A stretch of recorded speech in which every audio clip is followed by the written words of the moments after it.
Ang pamilya ang pinakamaliit, ngunit siyang napakahalagang bahagi ng ating lipunan. Ito ang bumubuo sa mga grupo sa loob ng Iglesia ni Cristo. Kaya ang pagkakaroon ng matatag at mapayapang sambahayan ay isa sa mga saligan sa ibayong katatagan at kapayapaan ng Iglesia sa kanyang kabuuan. Kaugnay nito, itinatag ng pamamahala ang Kapisan ng Buklod, ang organisasyong pansambahayan na binubuo ng mga magulang at mag-asawa na Iglesia ni Cristo. Ayon sa Panginoong Jesucristo, ang pangunahing banta sa katatagan ng pamilya ay ang kawalan ng pagkakaisa ng mga kaanib nito. Ipinagpauna niya na ang pamilyang nahahati at nag-aaway-away ay tiyak na babagsak. Ayon sa Marcos 3:25. Nakalulungkot isipin na ang ibinabalang ito ng Panginoong Jesucristo ang kasalukuyang nangyayari sa maraming mga pamilya ng sanlibutan. Kapansin-pansin na sa labas ng Iglesia ni Cristo ay lumalaki ang bilang ng mga tinatawag na broken homes, mga tahanan o sambahayang nawasak, bunga ng paghihiwalay ng mga mag-asawa. Mahalagang maunawaan natin na hindi nais ng Diyos na sa ganitong kalagayan humantong ang ating sambahayan. Kaya naman, walang tigil ang pagsisikap ng pamamahala na mapatatag at mapaunlad ang buhay espiritual ng bawat kaanib sa pamamagitan ng mga salita ng Diyos na itinuturo sa panahon ng mga pagsamba. Mga kapatid, sikapin ninyong makasama ang lahat ng bumubuo sa inyong sambahayan sa ginagawa ninyong pakikinig ngayon. Sana'y damhin ninyo sa inyong puso ang mga awiting maririnig ninyo rito. Bulaying mabuti at suriin kung ano ang kinalaman ng mga ito sa ating buhay at mga paglilingkod. Habang binabasa naman ng mga ministrong mga salita ng Diyos mula sa mga piling talata ng Biblia, ituring ninyo na ang Panginoon Diyos ang nakikipag-usap sa inyo at sa inyong pamilya. Dumaloy nawa sa bawat nakikinig ang kanyang masaganang biyaya para patuloy na makatawid ang bawat isa sa atin sa harap ng mga pagsubok at tiisin hanggang maabot ang kasakdalang espiritual at ganap na pagkakaisa. Sa ganito, makapagbibigay lugod tayo sa ating Panginoon Diyos at sa ating tagapagligtas na si Jesus.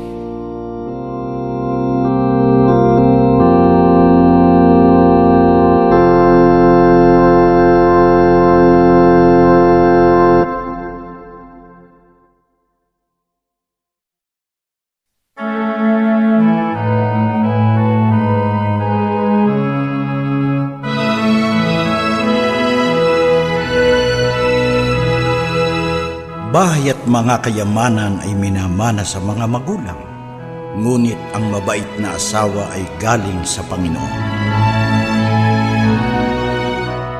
Sino mang lalaking nakakasumpong ng asawa ay nakasumpong ng mabuting bagay at nagtatamo ng lingap ng Panginoon.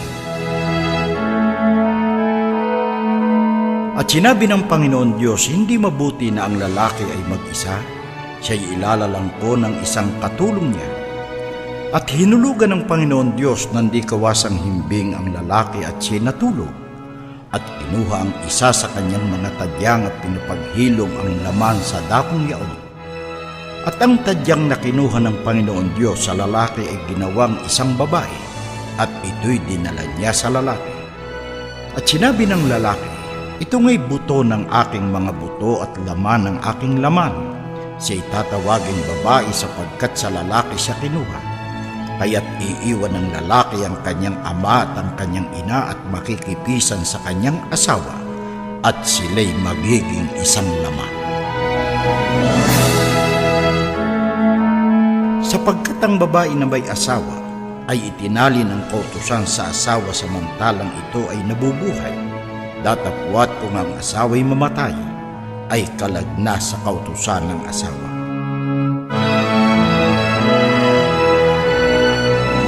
Bakit kami pinabayaan ng Diyos? Dumaraing kayo. Sasabihin ko sa inyo kung bakit.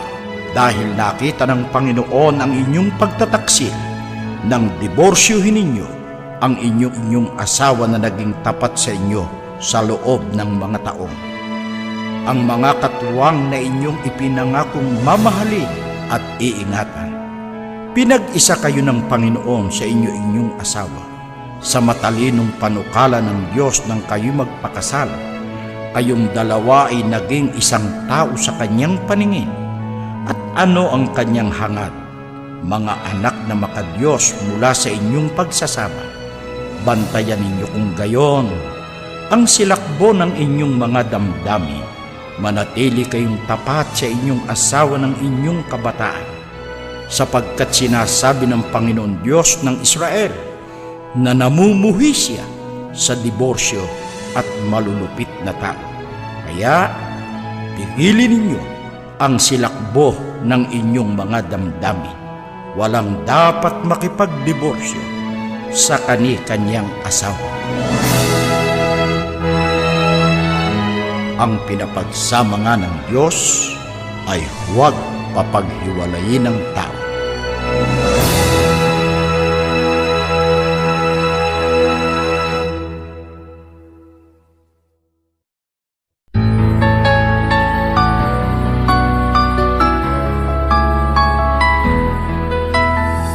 Mga lalaki, ibigin ninyo ang inyong asawa gaya ng pag-ibig ni Kristo sa iglesia.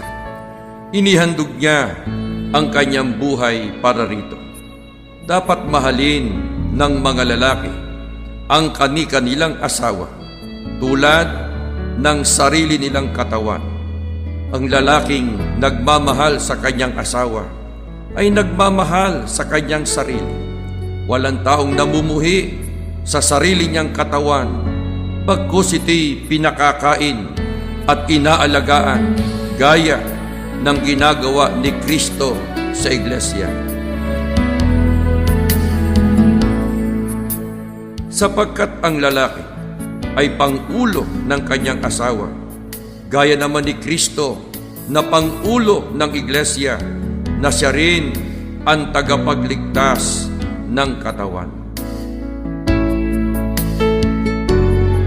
Kayong mga asawang lalaki ay maging maingat sa inyong mga asawa, maging maalalahanin sa kanilang mga pangangailangan at igalang ang kanilang pagiging mas mahina. Alalahanin na ikaw at ang iyong asawang babae ay magkatuwang sa pagtanggap ng mga pagpapala ng Diyos, at kung hindi mo siya tratuhin gaya ng nararapat, ang iyong mga panalangin ay hindi magkakamit ng mga nakahandang kasagutan. Mga lalaki, mahalin ninyo ang inyong asawa at huwag maging malupit sa kanila. Ako ng puso ay katapatan, walang maliw na sa iyo ay magmamahal. Saksi ang Diyos na sa iyo, pag-ibig ko ay walang hanggan. Nawa ako sa'yo'y maging tapat.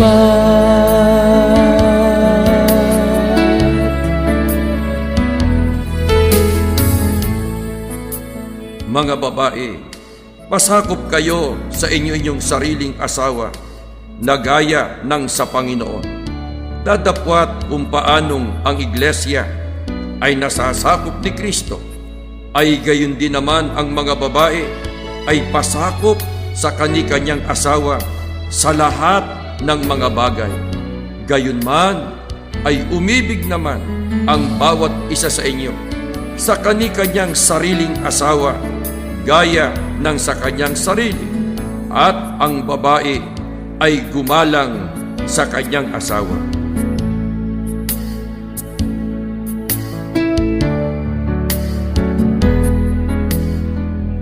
Gumagawa siya ng mabuti sa kanya at hindi kasamaan lahat ng mga kaarawan ng kanyang buhay.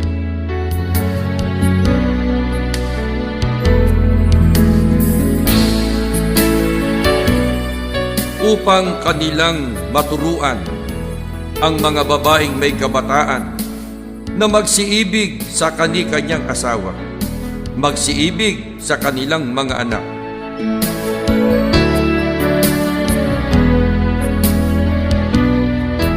Ang inyong ganda, huwag maging sa kagayakang panlabas lamang, paris ng pag-aayos ng buhok at pagsusuot ng mga gintong hiyas at mamahaling damit. Sa halip, pagyamanin ninyo ang gandang natatago sa kaibuturan ng puso, ang gandang walang kupas, nalikha ng mayumi at may hindiwa, at lubang mahalaga sa mata ng Diyos. Pangako ng puso ay katapatan, tiwala na ko sa iyo ay magmamahal. Saksi ang Diyos na sa iyo, pag-ibig ko ay walang hanggan. Nawa ko sa iyo'y maging tapat.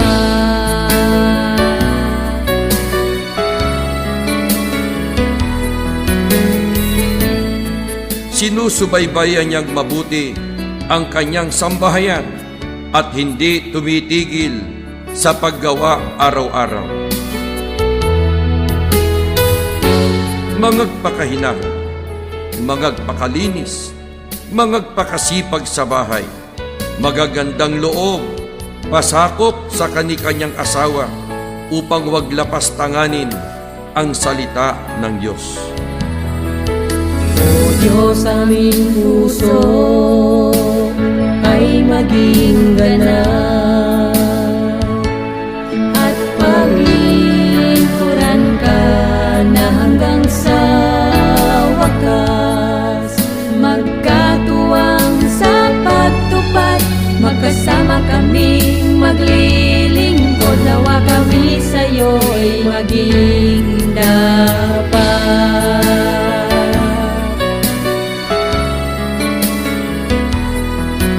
Aming dalangin sa iyo, Ama, nawa kami sa iyo'y maging dapat.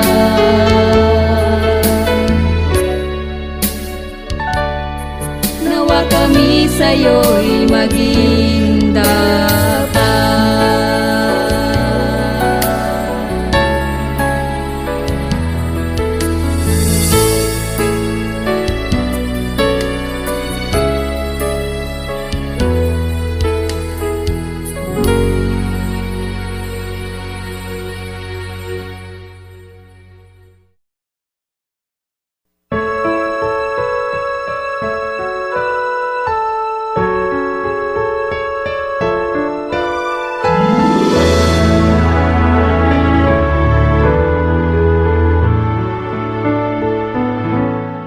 Sapagkat hinirang ko siya upang pangunahan ang kanyang mga anak at sambahayan, na sundin ang daan ng Panginoon sa pamamagitan ng paggawa ng matuwid at katarungan.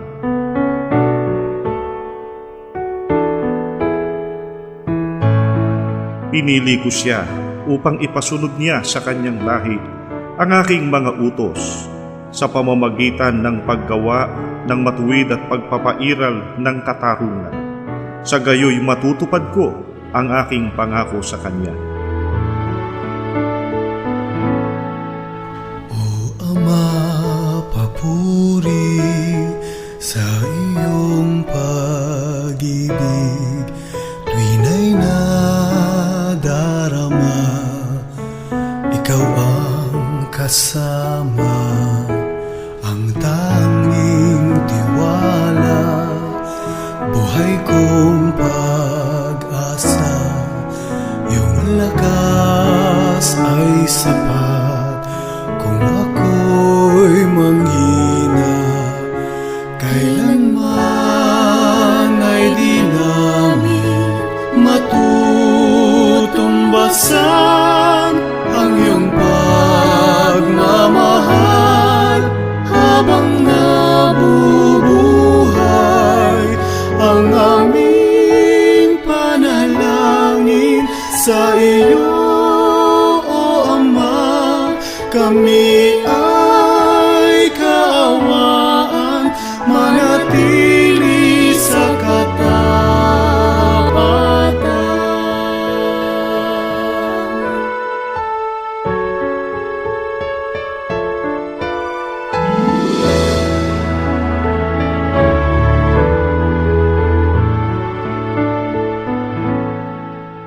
Sino mang hindi kumakalinga sa kanyang mga kamag-anak, lalo na sa sariling pamilya, ay tumatalikod sa pananampalataya at masahol pa sa hindi mananampalataya.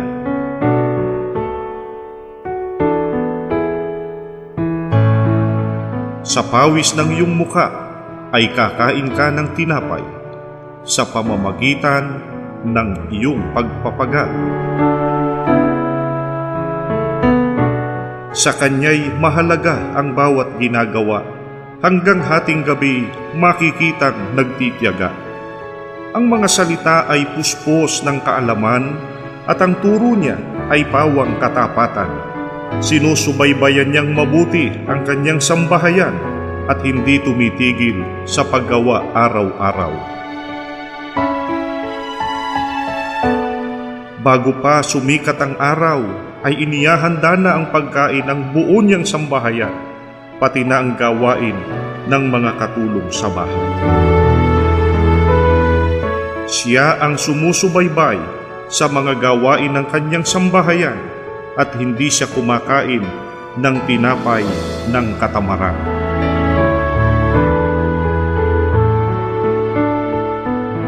Ang matalinong babae ay nagtatayo ng kanyang bahay, ngunit winawasak ng mangmang ang sariling tahanan. Alaala tuwina, araw na mapalad, sa piling mo, Ama, wala nang pagluha. Pagbalik ni Kristo, nawa ay abutan, dapat sa tungkulin mananampalataya. Kailanman ay di namin matutumbasan ang iyong pagmamahal habang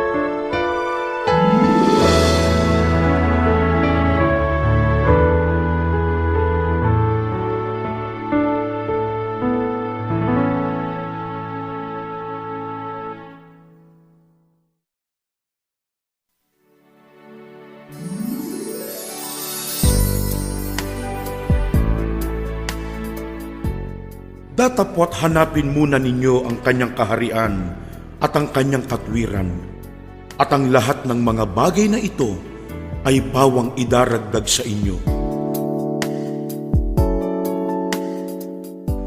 At buhat sa kayamanan niyang hindi mauubos, ibibigay niya ang lahat ng inyong kailangan sa pamamagitan ni Kristo Jesus. Masiyahan na kayo sa anumang nasa inyo, sapagkat sinabi ng Diyos, hindi kita iiwan ni pababayaan man. Sapagkat sinasabi ko, sa pamamagitan ng biyaya na sa akin ay ibinibigay, sa bawat tao sa inyo, na huwag mag-isip sa kanyang sarili ng totoong matayog kaysa nararapat niyang isipin. Sa panahon ng kahirapan, parang ibig mabuwal. Sa Diyos natin idalangin na tayo'y palakasin. Sapagkat hindi malilimot ng Diyos ang mabuti nating gawa. Tunay kanyang awa ay walang hangganan. Sa ating Diyos ay ilagak ang tiwala. Kaya niyang tuparin lahat ng pangako. Lagi nang magmasunurin sa kaniyang mga aral. Tiyak ang kaligtasan magmumula sa Diyos. Kung ang isa sa inyo'y nagbabalak magtayo ng tore, hindi ba uupo muna siya at tatayahin ang magugugol para malaman kung may sapat siyang salaping maipagpapatapos niyon? Baka mailagay ang mga pundasyon, ngunit hindi naman maipatapos. Huwag kayong magkautang ng anupaman sa kanino man. Ang mangungutang ay alipin ng nagpapahiram. Ang taong bulagsak ay hangal. Kung ang mga kayamanan ay lumago, huwag ninyong paglalagakan ng inyong puso, sapagkat ang buhay ng tao ay hindi sa kasaganaan ng tinatangkilik niya. Sabihin mo sa mayayaman na huwag magmataas, huwag silang umasa sa kayamanang di mananatili, kundi sa Diyos na masaganang nagkakaloob ng lahat ng bagay sa ating ikasisiyan. Sa mga pagsubok at mga tiisin, lumapit sa Ama. Itiwala ang ating buhay sa Diyos nating mahal. Sa ating Diyos ay ilaga ang tiwala. Kaya niyang tuparin lahat ng pangako. Lagi nang magmasunurin sa kaniyang mga aral, at matiyaga na maghintay sa Kanya. Tiyak ang kaligtasan magmumula sa Diyos.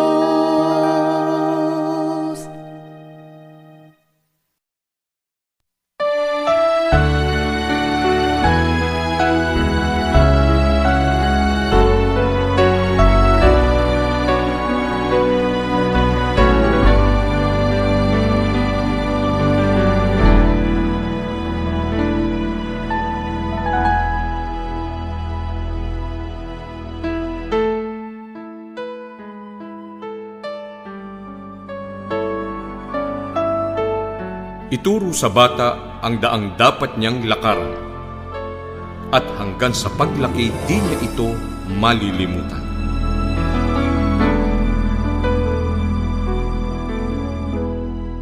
Mga magulang, Huwag ninyong ibuyo sa paghihimagsik laban sa inyo ang inyong mga anak dahil sa malabis ninyong kahigpitan. Sa halip, palakihin sila sa tuntunin at aral ng Panginoon. Ituwid mo ang iyong anak habang may panahon, kung hindi ikaw pa ang nagtulak sa kanyang pagkaparoon. Siyang nag-uurong ng kanyang pamalo ay napopuot sa kanyang anak, ngunit siyang umiibig ay nagpaparusang maminsan-minsan.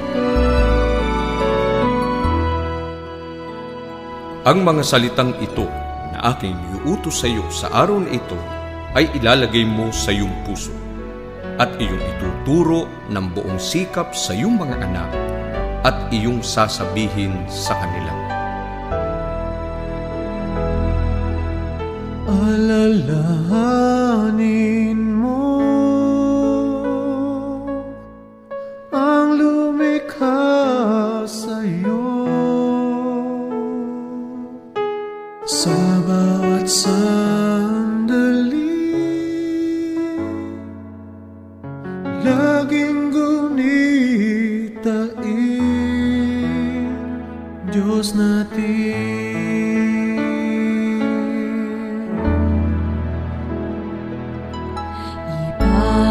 Salamat, pag-ibig niyang wagas, biyaya ng Ama na tinatamasa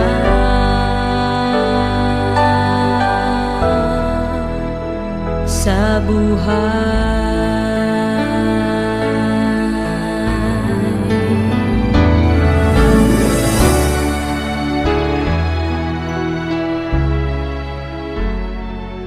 Anak ko, kung himuking ka ng mga makasalanan, huwag kang patutukso sa kanila. Kung sabihin nila, halika, sumama ka sa amin, mag-abang tayo ng magdaraan, sugatan natin ang makatuwaan nating mga walang malay. Sila'y sakmali natin ng buhay, tulad ng ginagawa ng libingan. Sakmali ng buo, tulad ng mga lumulusong sa hukay. Samsamin natin ang lahat ng mahalagang ari-arian nila at punuin ang ating bahay ng ating masasamsam. Sumama ka sa amin at papartihan ka namin. Anak ko, huwag kang sasama sa kanila. Huwag mong tutuntunin ang kanilang mga landas. Ang mga taong ganyan ay nag-aabang sa sarili nilang dugo. Sarili nila ang kanilang ipinapahamak. Ganyan na nagiging wakas ng mga naghahangad ng pakinabang sa pamamagitan ng masamang paraan. Ibinubulit sila sa sariling kamatayan.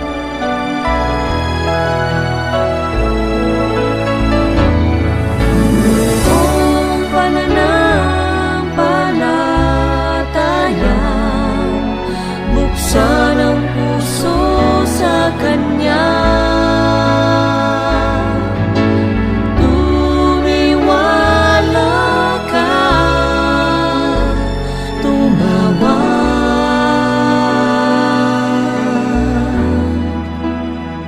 sa Kanya.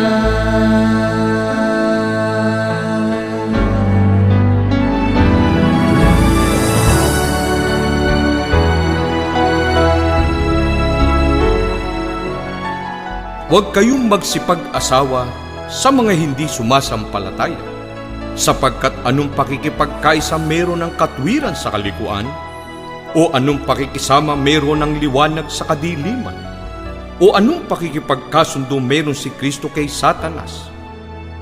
O anong bahagi meron ng sumasampalataya sa hindi sumasampalataya?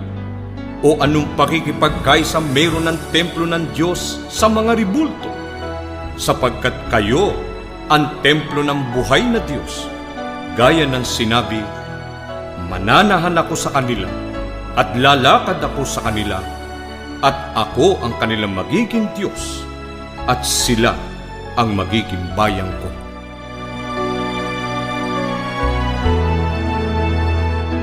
Ulit-ulitin mo ang mga ito sa iyong mga anak. Manalig ka sa Diyos, Siya ang kakalingan. sa bawat sandali. Kahabagan ka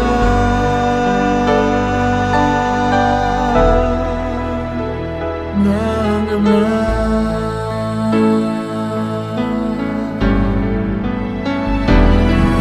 Buong pananampalatayang buksan ang puso sa Kanya. Tumiwala ka, tumawag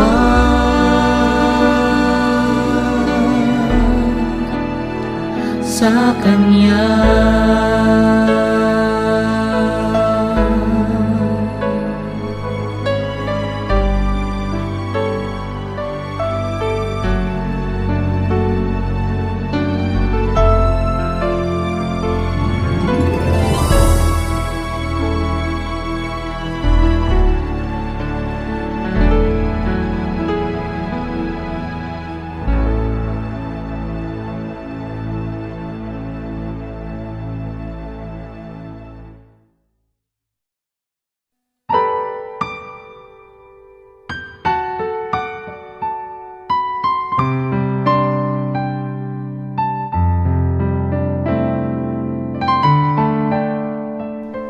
Tandaan ninyo ito, mga kapatid kong minamahal. Matuto kayong makinig, dahan-dahan sa pagsasalita, at huwag agad magagalit. Sapagkat ang galit ay di nakatutulong sa tao upang maging matuwid sa paningin ng Diyos. Ang iyong liwanag, ang matuwid na landas, tanglaw sa aking buhay, nang di maligaw. Nawa, O Diyos, ako'y iligtas, huwag nang pabayaang mawalay. Pakinggan bawat panalangin, tuwing ay alalayan. Pangakong katapatan, pagsunod sa katwiran. Pinili kong lakaran ang iyong tamang daan. At habang ako'y mayroong lakas, ika'y paglilingkuran. Habang buhay tatahakin ang matuwid na landas.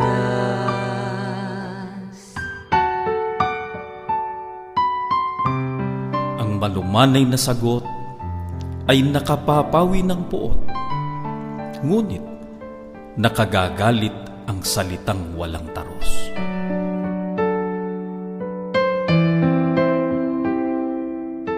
Ang taong magagalitin ay laging napapasok sa gulo, laging nakikipag-away dahil sa init ng ulo. Huwag kayong gumamit ng masamang pananalita. Sikaping lagi na ang pangungusap ninyo'y yaong makabubuti at angkop sa pagkakataon upang pakinabangan ng makaririnig.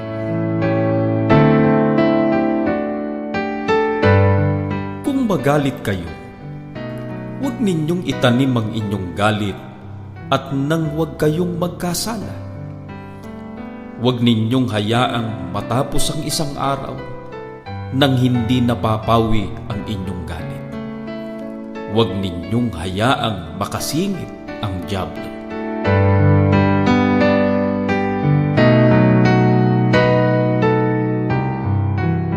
Manapay sa pagsasalita natin ng katotohanan na may pag-ibig. Lalago tayo kay Kristo na siyang ulo. Sa panahon ng mga tiisin, ang matibay kong pag-asa, bawat pangako mong natutupad, balot ay katatagan, pangakong katapatan, pagsunod sa katwiran. Pinili kong lakaran ang iyong tamang daan, at habang ako'y mayroong lakas, ika'y paglilingkuran. Habang buhay tatahakin ang matuwid na landas. Sa matuwid na landas, hindi ako nag-iisa. Ikaw ang kasama.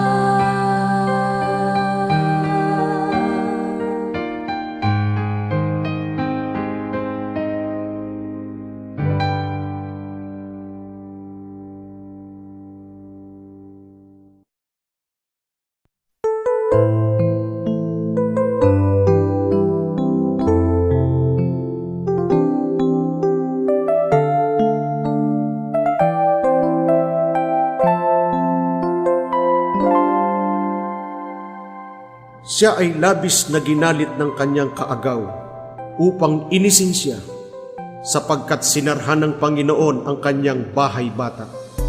Gayon ang nangyari taon-taon. Tuwing pupunta siya sa bahay ng Panginoon, ay ginagalit niya si Ana. Kaya't si Ana ay tumangis at ayaw kumain. Sinabi ni Elkana na kanyang asawa, "Ana, bakit ka umiiyak? Bakit hindi ka kumakain? At bakit nalulungkot ang iyong puso? Hindi ba ako'y higit pa sa iyo kaysa 10 anak?"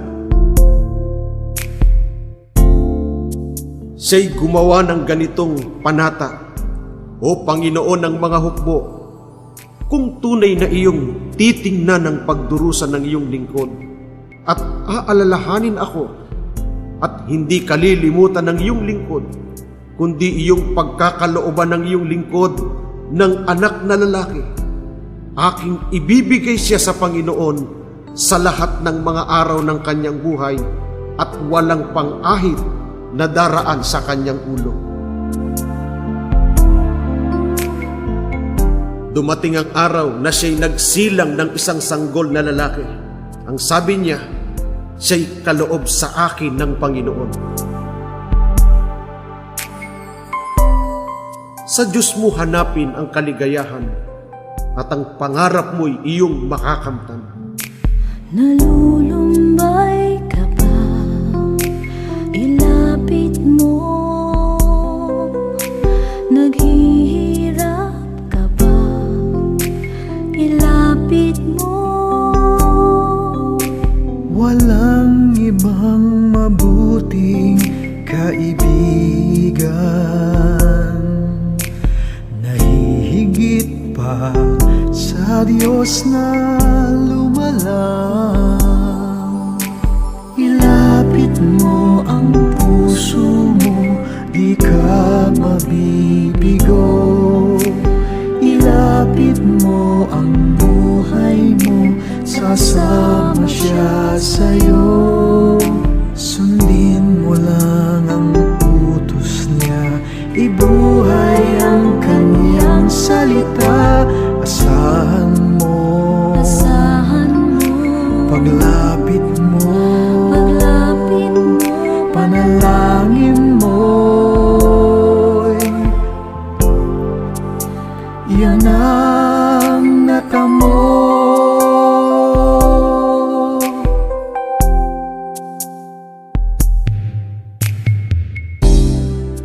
Mga anak, sundin ninyo ang inyong mga magulang sa Panginoon, sapagkat ito'y matuwid.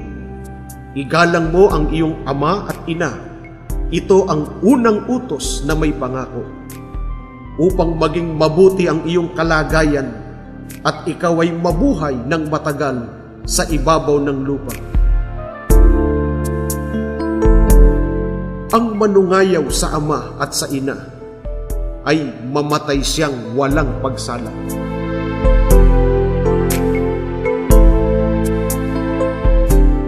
Huwag kayong makipag-away kanino man.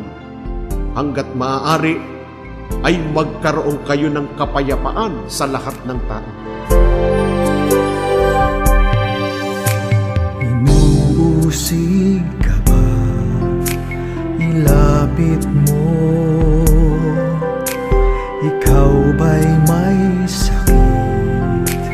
Ilapit mo.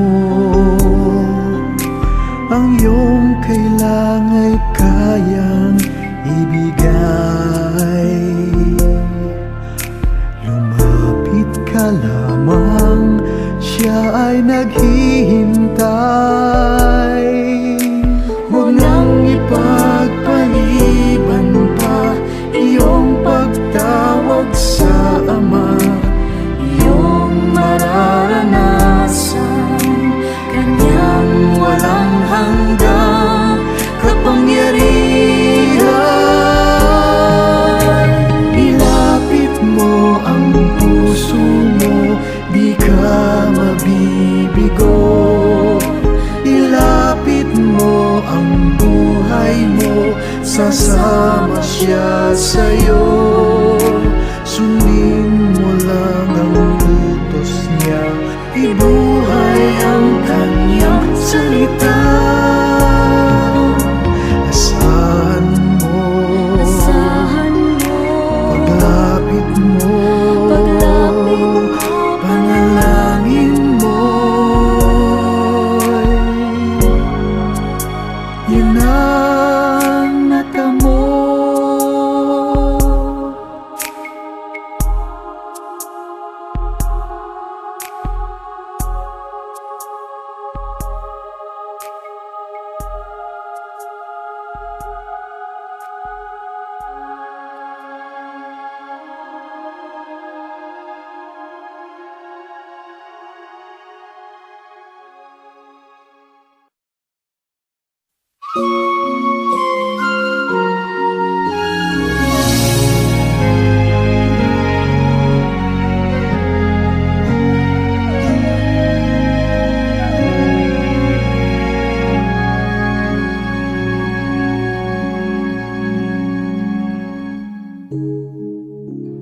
Dapat igalang ng lahat ang pag-aasawa at maging tapat sa isa't isa ang mag-asawa, sapagkat hahatulan ng Diyos ang nakikiapid at mga nangangalo niya.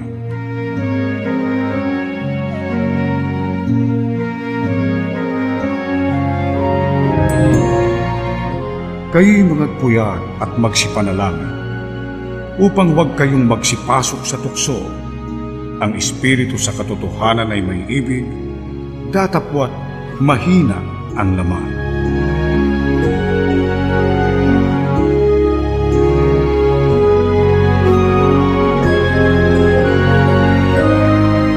Naway pagpalain ang iyong bukhag at sana'y magpakaligaya ka sa iyong kabiyak ng buhay.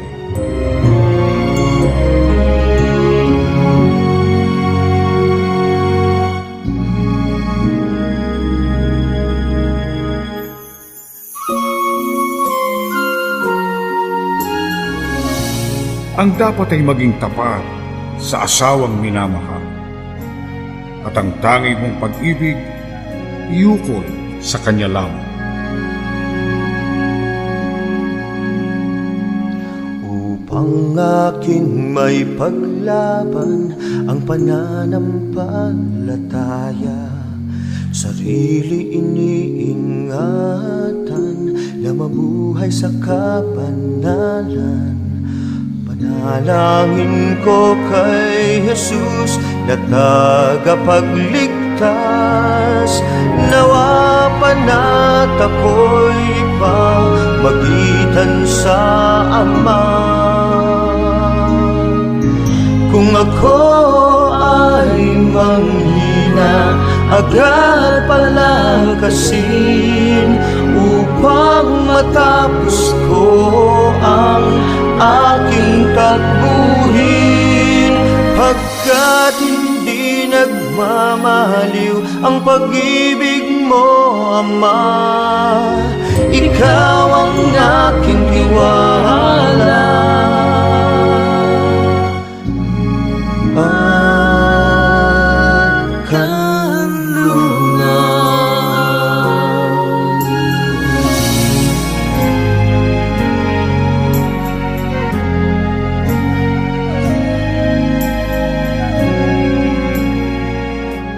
Kailangang ibigay ng lalaki ang nararapat sa kanyang asawa, at gayon din ang dapat gawin ng babae sa kanyang asawa.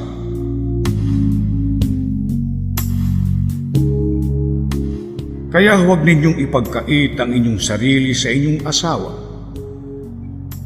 Maliban kung magkasundo kayong ilalaan muna ninyo ang inyong sarili sa pananalangin ng pansamantala. Ngunit pagkatapos, ay kailangang magsama kayong muli para huwag kayong matukso ni Satanas kung hindi kayo makapagpigil.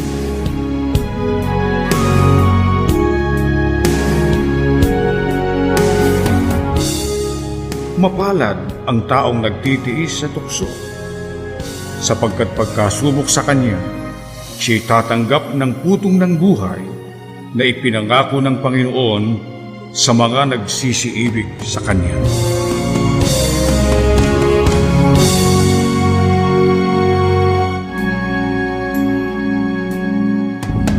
Nakahandang harapin ang pagsubok at tiisin kapanalan ni Kristo, hangad na matularan ng mapahalagahan itong kahalalan, ng magbigay kaluhuran sa Panginoong Diyos. Kung ako ay manghina, agad palakasin upang matapos ko ang aking takbuhin. Pagkat hindi nagmamaliw ang pag-ibig mo, Ama, ikaw ang aking tiwala. At kanlungan.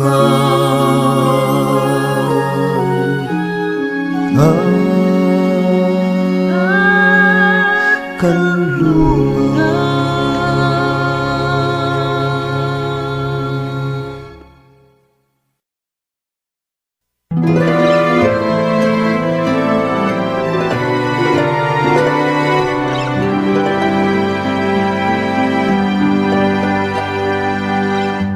Kaya ipagtapat ninyo sa isa't isa ang inyong mga kasalanan at ipanalangin ang isa't isa upang kayo'y gumaling. Malaki ang nagagawa ng panalangin ng taong matuwid.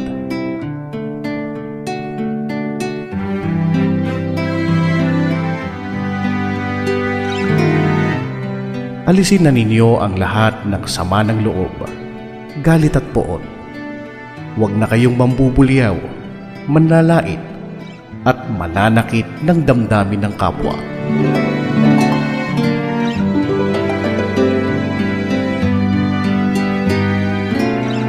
Sa halip, maging mabait kayo at maawain sa isa't isa at magpatawaran tulad ng pagpapatawad sa inyo ng Diyos sa pamamagitan ni Kristo.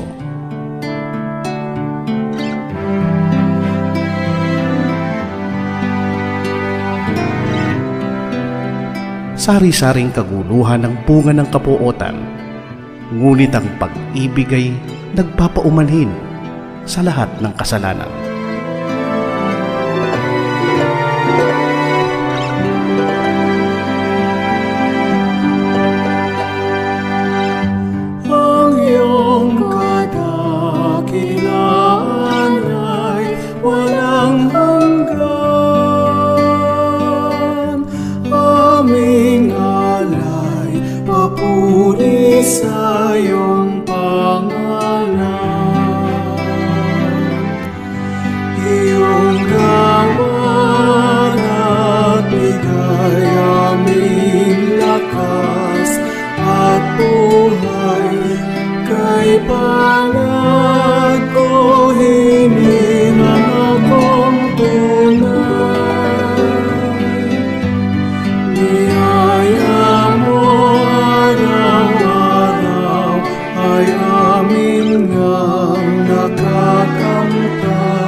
Mapalad ang bawat isa na natatakot sa Panginoon, na lumalakad sa kanyang mga daan, sapagkat iyong kakanin ang gawa ng iyong mga kamay, magiging maginhawa ka at ikabubuti mo. Ang asawa mo'y magiging parang mabungang puno ng ubas sa mga pinakaloob ng iyong bahay. Ang mga anak mo'y parang mga puno ng olibo sa palibot ng iyong dulang. Narito, na ganito nawa pagpalain ang tao na natatakot sa Panginoon.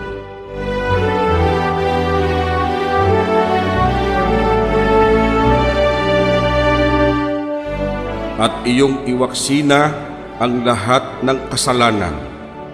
Sambahayan mo'y linisin sa lahat ng kasamaan. Pagkatapos, harapin mo ang buong daigdig, may bagong pag-asa na at wala niligali. Sa gayon, balisa mo ay malilimutan at masasabi mong yao'y pangarap lamang. Liliwanag ang buhay mo, magniningning na di hamak. Ang buhay mo na nagdilim ay pamuling liliwanag. Ikaw ay mapapanatag at mapupuno ng pag-asa. Iingatan ka ng Diyos, mawawala ang balisa.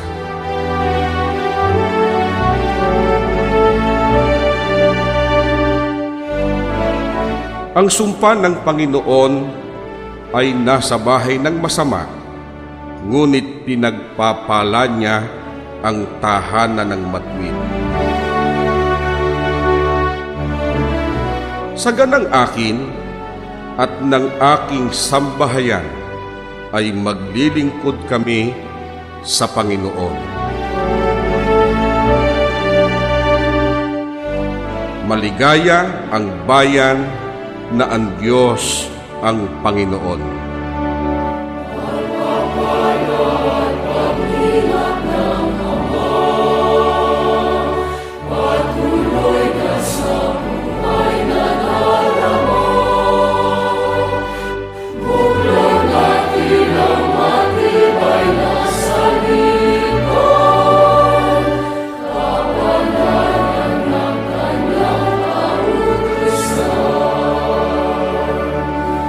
Sama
po namin Diyos, pinupuri at sinasamba ka po namin. Alang-alang sa lahat ng mga pagpapalang patuloy mong ipinagkakaloob sa amin. Ang mga salita mo na siyang taling bumubuklod sa amin ay nananatiling nakatanim sa aming puso at isipan. Salamat po sapagkat pinagtagpo mo ang aming kapalaran at pinagsama mo kami bilang mag-asawa. Kinikilala po namin na isang dakilang biyaya sa amin na kami ay iyong pinag-isang dibdib. Tulungan mo po kami na maingatan ang kalinis at kabanalan ng pagsasama naming mag-asawa. Mamalagi nawa itong matatag at maghari sa amin ng kapayapaan at pagkakaunawaan. Loobin mong lagi kaming maging tapat at nagtitiwala sa isa't isa. At habang kami may buhay, ay matupad namin ang pangakong sinumpaan namin sa iyong banal na harapan. Kapag nakagagawa kami ng anumang pagkakamali, ano pat nagkakasakitan kami ng damdamin, maging banayad nawa kami sa pagkagalit. Matutuhan sana namin na laging mapakumbaba, kilalanin ang aming pagkakamali, humingi ng tawad at magpatawaran sa isa't isa, tulad ng pagpapatawad mo po sa amin. Maanong ipagunita mong parati ang aming mga pananagutan. Huwag nawa kaming magkulang sa pagtupad ng aming mga tungkulin. Sana'y masumpungan mo kaming laging nagdadamayan at gumagalang sa isa't isa. Magkaisa nawa kaming palagi kapag gumagawa kami ng mga panukala at ng mga pagpapasya para sa kapakanan ng aming pagsasama at ng aming mga anak na ang laging isinasaalang-alang ay ang iyong mga kalooban.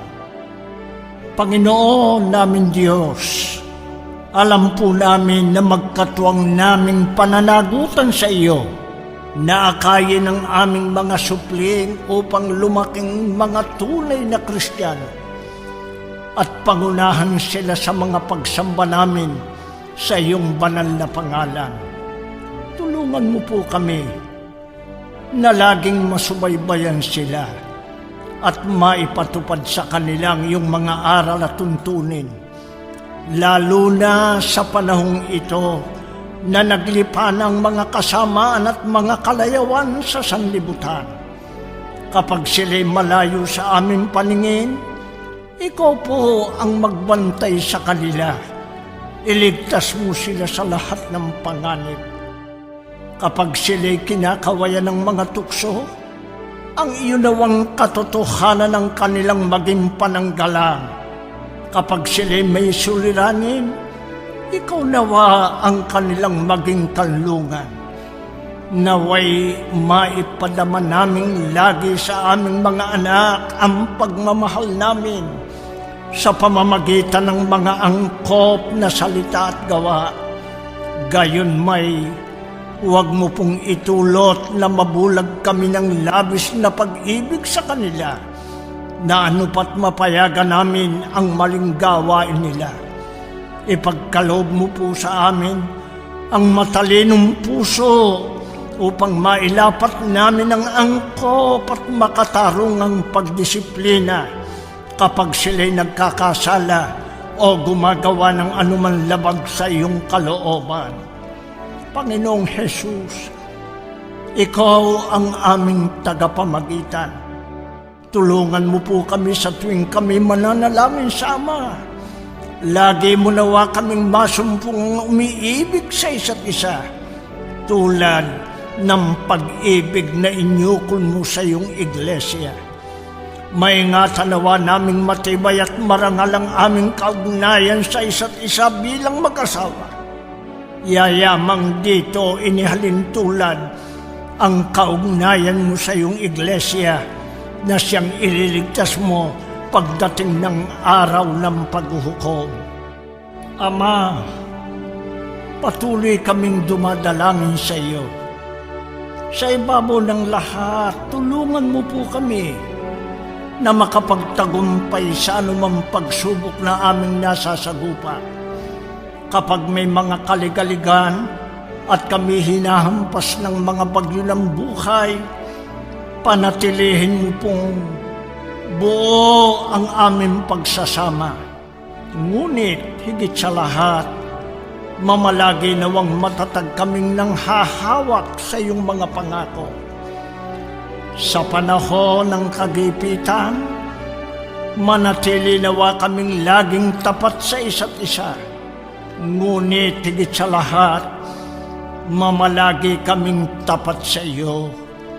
Turuan mo po kaming laging magtiwala sa iyo. Ano pat mailagak namin sa iyong lahat ng aming kabalisahan. Palibhasa'y alam naming ipinagmamalasakit mo kami. Dagdagan mo po kami ng pananampalataya. Patibayin mo po ang aming pag-asa at pag-alabing palagi ang aming pag-ibig sa iyo. Bigyan mo po kami ng lakas upang matupad namin ang mga tungkuling itiniwala mo sa amin na laging napasasakop sa pamamahalang inilagay sa amin at makapamuhay kami ng matuwid hanggang sa matapos namin ang aming mga takbuhin. Hinihingi po namin sa iyo ang lahat ng ito sa pangalan po ni Jesucristo na aming tagapagligtas. Amen.